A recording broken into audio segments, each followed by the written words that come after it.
Hello everyone. இன்னைக்கு நம்ம என்ன பார்க்க போறோம்னு பார்த்தீங்கன்னா, வெயிங் பார்கோட் கான்ஃபிகரேஷன் எப்படி செட் பண்றதுன்னு சொல்லி பார்க்க போறோம். இந்த ஆப்ஷன் எங்க இருக்குன்னு பார்த்தீங்கன்னா, நம்மளுடைய டூல்ஸ்ல கான்ஃபிகரேஷன்ஸ்ல இருக்குதுங்க.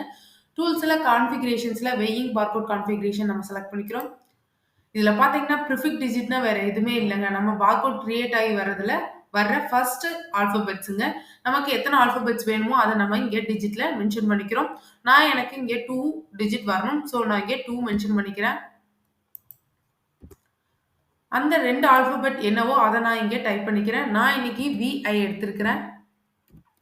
நெக்ஸ்ட் பார்த்தீங்கன்னா, ஐட்டம் டிஜிட். நம்மளுடைய ஐட்டம் எத்தன டிஜிட்ல இங்க வரணும்னு சொல்லி நம்ம மென்ஷன் பண்ணிக்கலாம். நான் பார்த்தீங்கன்னா 5 டிஜிட்ல வரணும்னு சொல்லி நான் மென்ஷன் பண்றேன். நெக்ஸ்ட் பார்த்தீங்கன்னா, குவான்டிட்டி எத்தன டிஜிட்ல வரணும்னு சொல்லி இங்க நம்ம மென்ஷன் பண்ணிக்கலாம். எனக்கு அதுவும் 5ல தாங்க வரணும். ஸோ நான் இங்க 5 மென்ஷன் பண்ணிக்கிறேன்.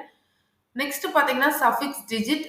லாஸ்ட்ல வர்ற 2 டிஜிட். நான் இன்னைக்கு ஃபர்ஸ்ட்ல 2 எடுத்திருக்கங்காட்டி லாஸ்ட்லயும் 2 எடுத்துக்கிறேன். நான் இங்க 2ன்னு மென்ஷன் பண்ணிக்கிறேன். என்னுடைய லாஸ்ட் 2 டிஜிட்ட நான் இங்க டைப் பண்ணிக்கிறேன். நெக்ஸ்ட் பார்த்தீங்கன்னா, டெசிமல் வந்து எத்தனாவது பிளேஸ்ல வரணும்னு சொல்லி இங்க நம்ம மென்ஷன் பண்ணிக்கிறோம். நான் இங்க 5ன்னு மென்ஷன் பண்ணிக்கிறேன். அவ்வளோதாங்க. பார்த்தீங்களா? நம்மளுடைய எக்ஸாம்பிள் பார்கோட் பார்த்தீங்கன்னா, இங்கேயே கிரியேட் ஆயிடுச்சு. ஜஸ்ட் நம்ம சேவ் பண்ணி, நம்ம அந்த வெயிட்டுக்கு தகுந்த மாரி பார்கோட் எடுத்து ஜஸ்ட் நம்ம ஸ்டாக் போட்டு ஸ்கேன் மட்டும் பண்ணா போதுங்க. நம்மளுடைய ஸ்டாக் டீட்டெயிலா சேல்ஸ் பில்ல வந்துரும். Thank you. Have a nice day bye Vinodhini.